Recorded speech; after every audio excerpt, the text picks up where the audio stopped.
नमस्कार दोस्तों, स्वागत है आप सभी का हमारे यूट्यूब चैनल रत्नाकर क्लासेस में। तो जैसा कि पिछले लेक्चर में हमने अभिसारी, अपसारी और समांतर किरणों को पढ़ा था, तो यहाँ पर आपको चित्र बता देते हैं, इसके बाद आगे बढ़ते हैं। तो ये देखिए, ये आपका अभिसारी प्रकाश किरण पुंज ये वाला, और ये है अपसारी का, और ये वाला है समांतर। तो समांतर वाले तो आप आसानी से समझ गए, लेकिन आप चीज़ एक गौर करना, यहाँ पर देखिए ये जो तीर लगा हुआ है, ये तीर यहाँ को आती हुई बता रही हैं, तो यहाँ पे ये मिलेंगी। जबकि ये वाली किरणें देखिए, ये वाली इस तरह निकल जाएंगी, कभी मिलेंगी नहीं आपस में। लेकिन अगर इन किरणों को आप पीछे खींचेंगे तो ये आपस में मिलती हुई दिखाई देती हैं। इस वजह से कहते हैं कि ये मिलती हुई दिखाई देती हैं या प्रतीत होती हैं, ये वास्तव में मिल जाती हैं। ठीक है, तो अब देखते हैं प्रकाश का परावर्तन। ठीक है, तो वैसे समझा देते थोड़ा सा। ये मान लीजिए चिकना या कोई पॉलिशदार तल है, तो यहाँ से कोई प्रकाश किरण आएगी तो इस माध्यम में लौट जाएगी। तो इस तरीके से ये हम फिगर बनाते हैं, इसके बीच में एक बना देंगे अभिलंब। ठीक है, तो चलो, तो बस इतना ही है। जब कोई प्रकाश किरण चिकने या पॉलिशदार तल पर आपतित होती है तो वह अपने मार्ग में वापस लौट जाती है। इस घटना को क्या कहते हैं? प्रकाश का परावर्तन। तो जल्दी से हम इसकी डेफिनेशन और देख लेते हैं जो डिटेल है, उसके बाद आगे बढ़ते हैं। तो देखिए लिखा है प्रकाश का परावर्तन, रिफ्लेक्शन ऑफ लाइट। तो यहाँ पर लिखा है जब किसी चिकनी या पॉलिशदार सतह या तल से टकराता है कौन? प्रकाश, तो उसका अधिकांश भाग उसी माध्यम में लौट जाता है। प्रकाश का तो डेफिनेशन आप केवल इतनी ही लिख सकते हैं जो ब्लैक डार्क है। प्रकाश का किसी चिकनी या पॉलिशदार सतह से टकराकर उसी माध्यम में लौटने की क्रिया को प्रकाश का परावर्तन कहते हैं। ठीक है, इसके बाद क्या है? तथा उस तल को परावर्तक तल कहते हैं, जो हमने आपको इस तरीके से बताया था। इस तल को क्या बोलेंगे हम? परावर्तक तल कहते हैं। ठीक है, अब देखिए जब किसी चिकनी या पॉलिशदार पृष्ठ से परावर्तन हो रहा हो तो उसे नियमित परावर्तन कहते हैं। और जब किसी खुरदरे या दीवार आदि से परावर्तन हो रहा हो तो उसे विसरित परावर्तन कहते हैं या अनियमित। तो नियमित परावर्तन क्या है? चिकनी या पॉलिशदार तल से होगा, और अनियमित या विसरित परावर्तन क्या है? इसमें खुरदरे तल से होगा। ठीक है, चलो, तो ये आपको ध्यान रखना है। कभी कभी पूछ लेता कोई कि नियमित परावर्तन और अनियमित परावर्तन में अंतर क्या है, तो बस आप इतना बोलना कि अगर चिकनी या पॉलिशदार तल से होगा तो परावर्तन नियमित कहलाएगा, और ऐसे तल से नहीं होता है। जबकि खुरदरे तल से हो जाए या दीवार से हो जाए या खुरदरे पृष्ठ से हो जाए तो उसको हम क्या बोलेंगे? अनियमित परावर्तन। ठीक है, तो ये चित्र बना हुआ है, आप देख सकते हो। अच्छा, इसके कुछ नियम हैं वो हम आपको बता देते हैं। ठीक है, चलो, ये आपका जो तल है, जो लाइन देख पा रहे हो, ये आपका परावर्तक पृष्ठ। क्या है? परावर्तक पृष्ठ या तल। और ये आपकी आपतित किरण, तो आप देख पा रहे हो ये है परावर्तित किरण। और बीच में जो डॉट डॉट करके ये खींची हुई है, ये इसको बोलते हैं हम अभिलंब। तो देखो क्या है, ये तो हो गया समतल दर्पण की बात कर रहे हैं यहाँ पर।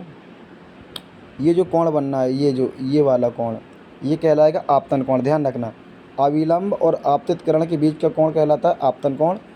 तो आपतन कोण की जब परिभाषा लिखेंगे तो आप लिख सकते हो अविलंब और आपतित किरण के बीच बने कोण को, ये देखो, ये है अविलंब और ये आपतित किरण, इसके बीच बने कोण को आपतन कोण कहते हैं। और अविलंब और, ध्यान से देखेंगे, अविलंब और परावर्तित किरण के बीच को क्या बने कोण को परावर्तन कोण कहते हैं। ठीक है, इसके बाद क्या है? आपतन कोण को आई से प्रदर्शित करते और इसको करते आर से प्रदर्शित। किससे? आर से प्रदर्शित करते हैं। अब देखिए इसके परावर्तन के दो नियम हैं। अब दो नियम कौन कौन से ध्यान रखना है? पहला है आपतित किरण, परावर्तित किरण और अविलंब, तीनों एक बिंदु पर होते हैं। आप देखोगे इन सभी को, तो ये बिंदु बी पर होते हैं, इसको बोलते हैं हम आपतन बिंदु। ठीक है, क्या बोला? आपतित किरण, परावर्तित किरण और अविलंब तीनों एक ही बिंदु पर होते हैं, जिसे हम आपतन बिंदु कहते हैं।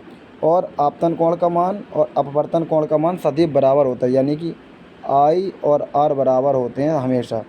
ठीक है, आई और आर कैसे होते हैं? बराबर होते हैं।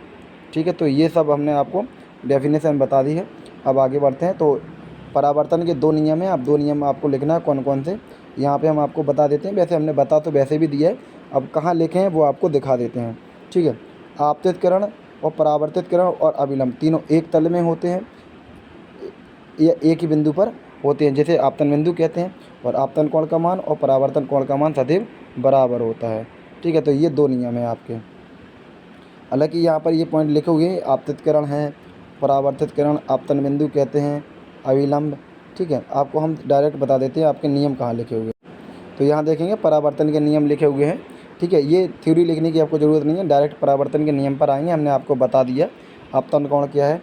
आपतित किरण, परावर्तित किरण व आपतन बिंदु पर खींचा गया अभिलंब तीनों एक ही तल में होते हैं, और आपतन कोण आई और परावर्तन कोण आर सदैव कैसे होते हैं, बराबर होते हैं। तो कोण को हम पता है आपको, इस तरीके का साइन होता है प्रेजेंट करने का, कोण आई और कोण आर को इससे प्रदर्शित करते हैं, ठीक है। अब आगे बढ़ते हैं। अच्छा, कुछ यहाँ पर एक इम्पोर्टेंट पॉइंट लिखे हैं, एक दो ध्यान से देख लेते हैं। यहाँ पर देखेंगे, जब कोई किरण पृष्ठ पर अभिलंबवत आपतित होती है, क्या बोल रहा है, जब कोई किरण पृष्ठ पर अभिलंबवत आपतित होती है तो आई बराबर 0, मतलब ये मान लो कोई पृष्ठ है और इस तरीके की कोई किरण आएगी, इस माध्यम में आएगी और उसी माध्यम में वापस हो जाएगी, तो यहीं पर आपतन कोण और जो परावर्तन कोण बनेगा तो क्या इसका मान क्या हो जाएगा, 0 हो जाएगा, ठीक है। इसकी बात क्या है, परावर्तित होकर उसी मार्ग में वापस लौट आती है। बस यहाँ पर जब इतना पूछा जाता है, जब कोई पृष्ठ पर अविलंबित आपतित होगी आपतित किरण, तो उसमें आई और आर का मान कितना होता है, तो 0 होता है, क्योंकि यहाँ पर कोई एंगल ही नहीं बन पा रहा है। देखो आप, उसी माध्यम में लौट जाएगी उसी किरण से, ठीक है।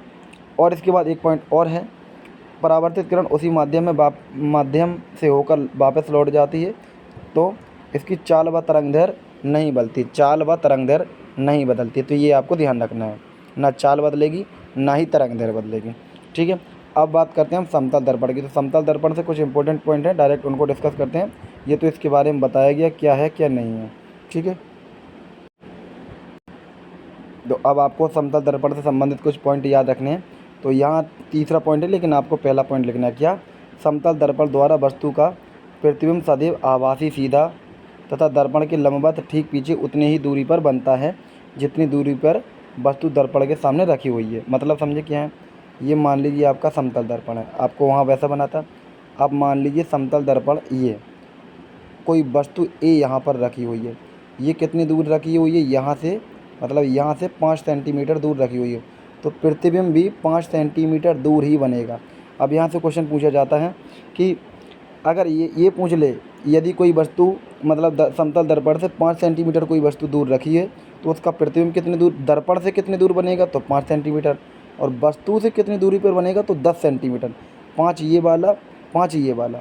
अगर वस्तु से दूरी पूछी जाए तो जस्ट डबल कर दो, और दर्पण से पूछी जाए तो जो सेम डिस्टेंस है उसको कर दो, ठीक है। एक तो क्वेश्चन इसका ये आ गया।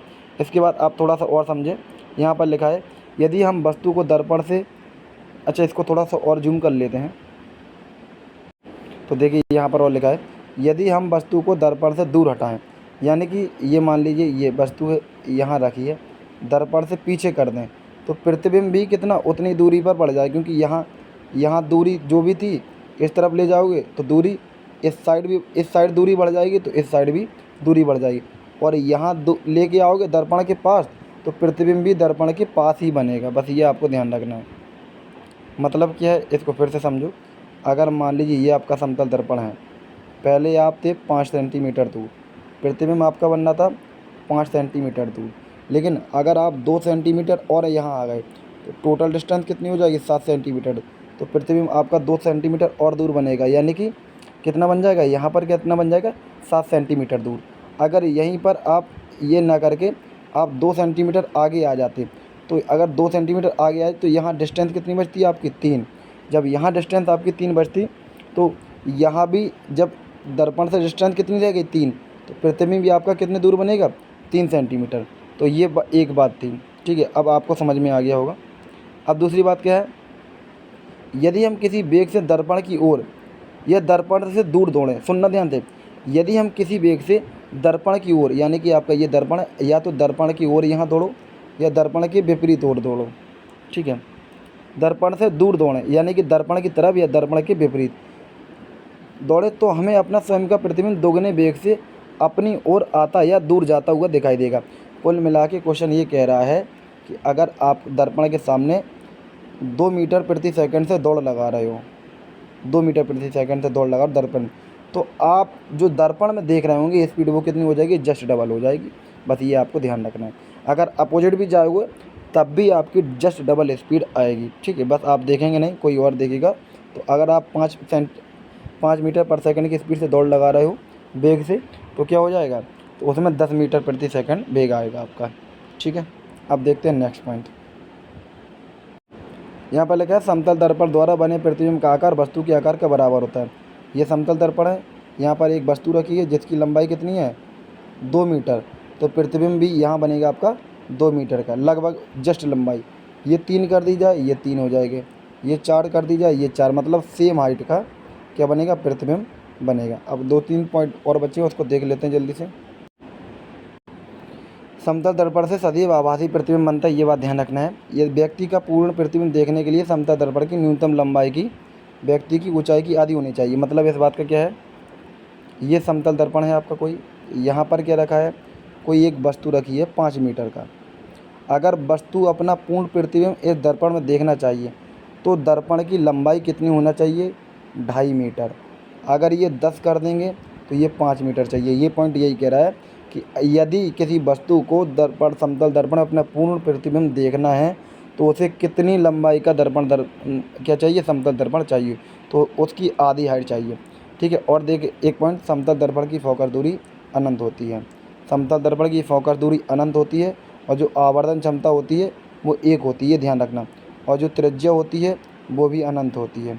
तो त्रिज्या अनंत और आवर्धन क्षमता आवर्धन क्षमता 1 होती है, इसकी फोकस दूरी अनंत होती है, वो आपको ध्यान रखना। और जो अभिसारी और अपसारी बताया, अपसारी और अभिसारी, तो इसमें आपको ध्यान रखना है समतल दर्पण ना अपसारी है ना अभिसारी है, ना किरणों को इकट्ठा करता है ना सिकोड़ता है। ठीक है ना। अब अगले लेक्चर में मिलेंगे तो इसके न्यूमेरिकल कंप्लीट करेंगे और इसके बाद हम गोलीय दर्पण के बारे में पढ़ेंगे। ठीक है। मिलते हैं अगले वीडियो में, जब तक तो वीडियो देखते रहिए। वीडियो देखने के लिए धन्यवाद।